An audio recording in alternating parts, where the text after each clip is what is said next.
हमें तो पूंजी बढ़ानी है लोगों की, क्योंकि उनसे हमारा तालमेल है।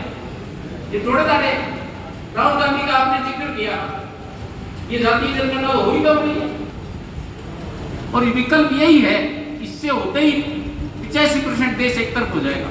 आज चौधरी चरण सिंह जी की 38वीं पुण्यतिथि है, तो उनको श्रद्धांजलि अर्पित करने के कार्यक्रम के साथ साथ एक प्रबुद्ध किसानों का एक गोष्ठी रखी गई है। और इस गोष्ठी का जो मुख्य उद्देश्य है वो है किसान की समृद्धि, किसान परिवार किस प्रकार समृद्ध हो सकता है।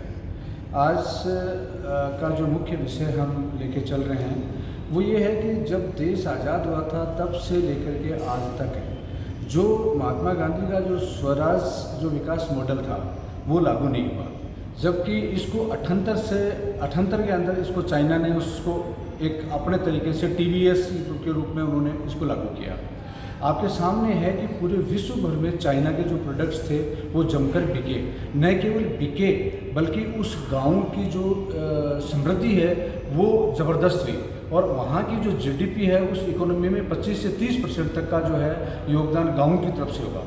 तो हम ये चाहते हैं कि सरकार ने बहुत सारी स्कीम्स अभी निकाली हुई हैं, बहुत से स्टार्टअप निकाले हुए हैं, बहुत से आपको ये FPOs के अपॉर्चुनिटीज़ दी हुई हैं, और बहुत सारे इस प्रकार के कोर्सेज हैं जो हमारे युवा जो सरकारी नौकरी जिनको नहीं मिल पाती है उनको निराश होने की आवश्यकता नहीं है। उनको चाहिए कि गाँव के अंदर वो अपने लघु उद्योग इकाइयाँ स्थापित करें और सरकार उनको अपना संरक्षण प्रदान करे, उनको अधिक से अधिक ऋण दे, और उनका जो मार्केटिंग का विपणन का जो सिस्टम है उसको सरकार अपने हाथ में ले। कुछ इस प्रकार की चर्चाओं को लेकर के आज की ये गोष्ठी है, और देखते हैं कि चर्चा के उपरांत जो है प्रबुद्ध लोग इस गोष्ठी में क्या निर्णय लेते हैं और किस प्रकार से ये आगे बढ़ती है, ये आपको प्रेस नोट के मार्फत अवगत करवा दिया जाएगा। क्या नाम है?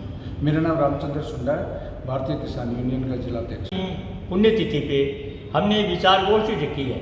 इसमें नरेंद्र जी मोदी ने जो कहा है उसी को वो बलीभूत कर दें तो किसान का भला हो जाएगा। जब पाकिस्तान का पानी रोकने की बात आई है, यदि वो पानी रोकने की तो कहती, लेकिन उनको उसको कहाँ रोकेंगे ये अभी कोई जगह नहीं है। 1994 से जो योजना बनी हुई है वो पानी नहीं है। नरेंद्र जी मोदी ने कह दिया, 3 चीफ मिनिस्टर ने कह दिया कि हम चालू कर रहे हैं 4 महीने 2 साल होने को आ गए, अभी तक उसका DPR में उसकी दस्तखत नहीं हुए, अभी तक नहीं हुए। हरियाणा गवर्नमेंट ने भी कह दिया, राजस्थान गवर्नमेंट ने भी कह दिया, और हरियाणा सरकार ने विधानसभा में भी ये बोला, राजस्थान सरकार ने बोला, लेकिन आज तक इसका कोई कुछ नहीं हुआ है। हम ये चाहते हैं कि ये राजस्थान के किसानों को पानी दे दें, तो अकेला सीकर जिला सारे राजस्थान को खाना खिला सकता। इतना यहाँ की ज़मीन जैसे खंडेला, दातारामगढ़, नीमगा थाना, ऐसे सीमा तो यहाँ इतनी ज़मीन बढ़िया नहीं है, वहाँ की ज़मीन इतनी बढ़िया है, वहाँ 10-10 क्विंटल चना हो सकता है, 20 क्विंटल गेहूँ हो सकता है। यहाँ तो हम पानी देते हैं तभी 5-6 क्विंटल से ज़्यादा होता नहीं है। इसलिए हमारा ये किसानों की एक तो जो मोदी जी जब प्रधानमंत्री थे वो जो एक कमेटी बनी थी वहाँ चीफ मिनिस्टर थे, ये भी हुड्डा जी, ये 3 चीफ मिनिस्टर की कमेटी थी।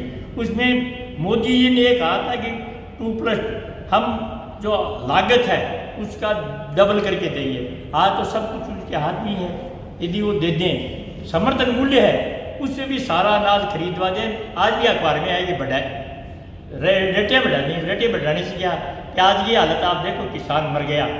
6-7 किलो में प्याज बिका है, और अब ये प्याज थोड़े दिनों बाद में 20 रुपये किलो हो जाएगा। उपभोक्ता भी मरेगा और किसान भी मरेगा।